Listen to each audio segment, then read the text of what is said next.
Une nouvelle extrêmement inquiétante vient de tomber concernant notre attaquant Lamine Yamal. Je vous invite donc à regarder cette vidéo jusqu'au bout pour comprendre tout ce qui est arrivé à notre garçon, mais d'abord, je veux vous donner une autre nouvelle concernant un autre joueur important de Barcelone, qui dans ce cas est notre attaquant Rafinha.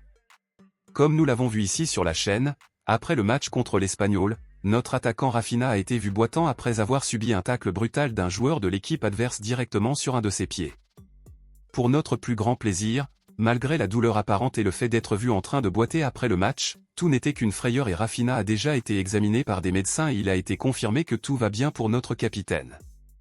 Bon, je vous ai fait part de cette excellente nouvelle concernant Rafinha, il faut maintenant parler d'une moins bonne nouvelle concernant Lamine Yamal. Ce mercredi, Barcelone revient sur le terrain pour disputer un autre match de Ligue des Champions, où l'adversaire sera l'Étoile Rouge de Suède, et notre garçon Lamine Yamal court un grand risque de ne pas jouer ce match.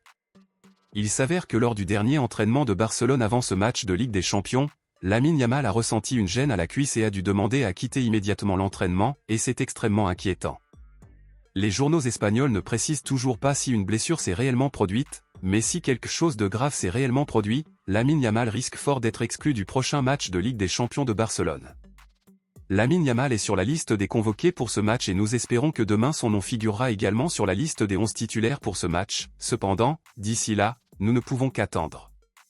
Si Lamine Yamal ne peut pas jouer et qu'il préfère le laisser sur le banc, Ansu Fati prendra très probablement sa place parmi les titulaires, mais ce que nous espérons, c'est que cela ne sera pas nécessaire. Attendons donc demain pour voir ce qui se passe réellement et si tout cela n'était qu'une frayeur.